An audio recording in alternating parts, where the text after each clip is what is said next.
Hey everybody, welcome back to another episode of Salmon Run in a Nutshell, where we're going to go over some quick tips to help your shifts go a little smoother and get you back up to speed so you're not learning on the job. So let's get to it. Alright, let's start with the aerospray. The main feature of this is painting. Okay, listen to me. Are you listening to me? I said painting. Make sure that you paint. Other than that, good damage, low accuracy, so you're going to want to be pretty close to anything that you're trying to shoot at, but it does do a lot of damage, so you're pretty good there. Paint, paint, paint.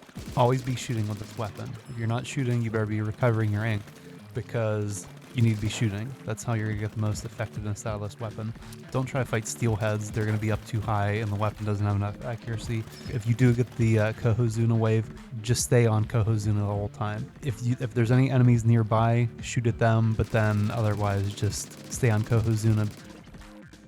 The range blaster. So this weapon is going to be doing more damage in Salmon Run. The direct hits will do about 200 damage.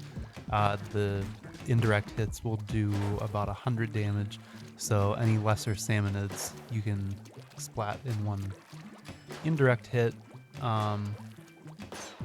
Cohawks 2, Steelheads 2, every other boss other than some of the ones with more HP will be 3 hits. The range is very good, painting not so good. You'll be able to paint a path in front of you, but that's about it. If you are trying to fight a flipper flopper, you might have just enough time to be able to paint underneath of it, but hopefully one of your other teammates will be with you because you will need help painting.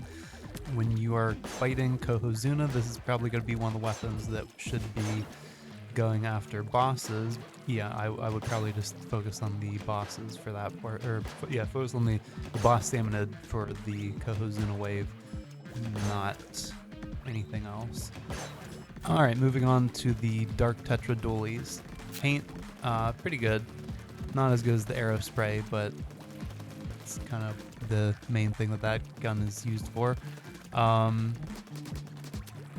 Damage is a little bit lower than the Aerospray, but you also have a lot more range. So this is one of the weapons that definitely can attack steelheads and some of the other bosses that are higher up. The main feature of this weapon is going to be the fact that you have 4 dodge rolls and it shoots while dodging. 1, 2, 3, 4. Kohozuna, you're probably gonna want to focus on Kohozuna because your damage is high enough that you can do a lot of damage.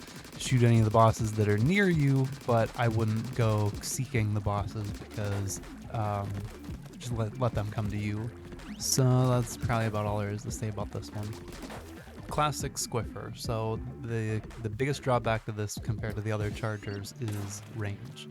So just for the sake of comparison, if you're familiar with something like the Splat Charger, a lot more range. E-Leader, probably the best weapon, the best charger for Salmon Run, much more range. In terms of painting, it's okay. The lack of the range makes it kind of not so good, but you can at least clear a spot for flipper floppers. And don't forget that you can hit through enemies when you charge. So if there's like a line of enemies, you can get to them. And well, that's probably about all there is to say about this weapon. As for the stage, on the Gone Fission Hydro Plant, keep the walls inked all the time because you're constantly going to be running out of space in the center of the map near the egg basket, so you will need paths to get out of there. But I guess that's about all I have to say, so good luck and good fishing.